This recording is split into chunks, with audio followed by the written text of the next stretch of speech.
Vous avez choisi ce matin, Magali Barthez, de nous emmener à Goma, au Congo. Il y a une éruption surprise de ce volcan, Nyiragongo.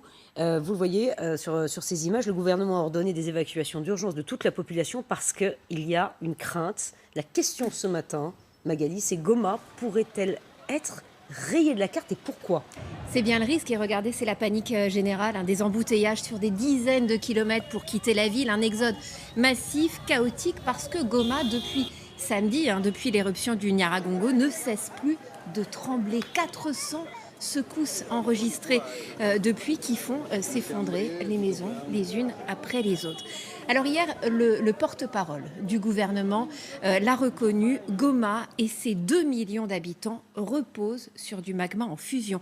Le cratère du volcan est à une dizaine de kilomètres à peine de la ville. La coulée de lave, elle s'est arrêtée vraiment en périphérie, mais a englouti déjà des maisons, 32 morts ce week-end.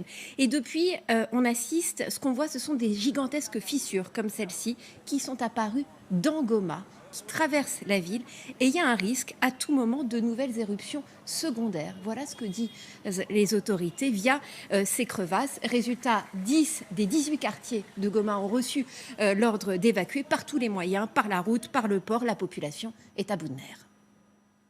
Donc il y a beaucoup de tremblements, il y a beaucoup de gens qui vont mourir. C'est pourquoi on dit les gens de quitter la ville de Goma. Je n'arrive pas à trouver mon mari depuis la dernière éruption.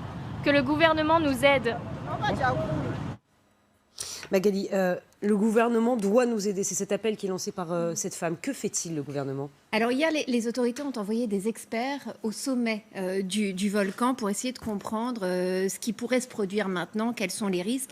Et il y a un scénario encore plus catastrophe qui se dessine parce que collé au volcan, il y a le lac Kivu, sous lequel se trouve du gaz méthane. Et les experts redoutent maintenant une éruption non seulement sous Goma, mais sous le lac Kivu avec le risque que le magma en fusion ne déclenche l'explosion d'une des poches de gaz, un gaz toxique qui remonterait à la surface et pourrait alors asphyxier une partie de la population, d'où la décision hier de vider la ville de ses habitants. Le problème, c'est que chacun maintenant se débrouille comme il le peut pour partir. Le gouvernement est critiqué pour ne pas avoir organisé mieux l'évacuation et il est critiqué aussi pour ne pas avoir su prévoir samedi l'éruption du volcan qui a pris tout le monde de court. Il y a bien pourtant un observatoire du volcan à Goma qui a été créé après 2002, après une éruption qui avait fait une centaine de morts. Mais ce qu'on a découvert, c'est qu'il avait cessé sa surveillance en octobre dernier, faute de moyens, faute de financement, avec en plus des soupçons de détournement de fonds. Et la polémique à Goma est en train, évidemment, de monter.